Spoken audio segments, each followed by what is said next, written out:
Hello મિત્રો, મારી ચેનલમાં સ્વાગત છે। આજે આપણે સાંભળીશું રાજકુમારી અને પોપટની વાર્તા। તો ચાલો મિત્રો આ વાર્તા સાંભળીએ।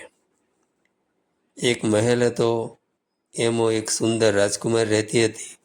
એને પોપટ બહુ ગમે, એટલે રાજકુમારીએ રાજાને કહ્યું, મારે પોપટ જોઈએ છે। એ પણ બોલતો।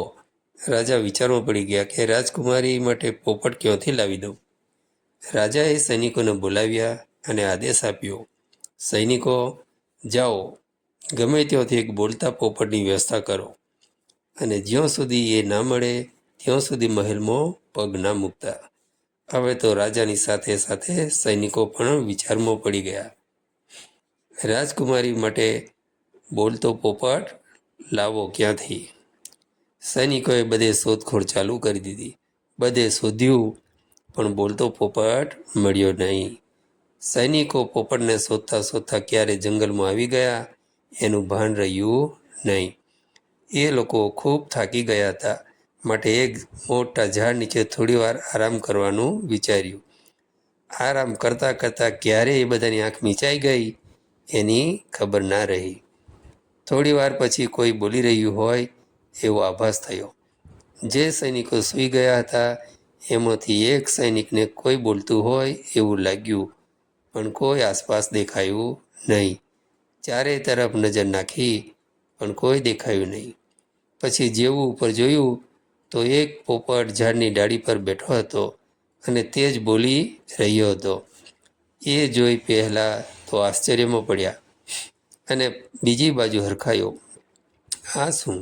એક પોપટ એક હાથી જોડે વાત કરી રહ્યો છે। લાગે છે આ બંને દોસ્ત હશે, એટલે વાતો કરી રહ્યા હશે। પણ મુદ્દાની વાત એમ છે કે હવે પોપટને મહેલમાં લઈ કઈ રીતે જવો? એનો દોસ્ત હાથી અમને બધાને મારી નાખશે। એ સૈનિકે બધાને પહેલાં તો ઉઠાડ્યા અને કોઈ યુક્તિ વિચારવાનું કહ્યું। થોડી વાર પછી તેમાંથી જ કોઈ સૈનિકને એક યુક્તિ સૂઝી, આપણે 5 જણા તો હાથીને નહીં પહોંચી વળીએ, પણ હા, એક ઉપાય છે, એમને બેહોશીવાળું ખાવાનું આપીએ તો કેવું સારું। જ્યારે એ હાથી અને પોપટ ખાવાનું ખાઈ રહે ત્યાર પછી હાથીને પડતો મૂકીને પોપટને લઈ જઈશું। બધા સૈનિકે વાતમાં હા મિલાવી અને એમ જ કર્યું જે પ્રમાણે ચર્ચા થઈ હતી। હાથી બેહોશ થયો। તરત જ સૈનિકો પોપટને લઈ મહેલમાં જવા પ્રસ્થાન કર્યું। જ્યારે રાજકુમારી પોપટને જુએ છે ત્યારે ખુશ થઈ જાય છે। એક પિંજરામાં પૂરાયેલો પોપટ ખૂબ ગમ્યો। એ ખુશી ખુશી પોપટને પોતાના કક્ષમાં લઈ જાય છે।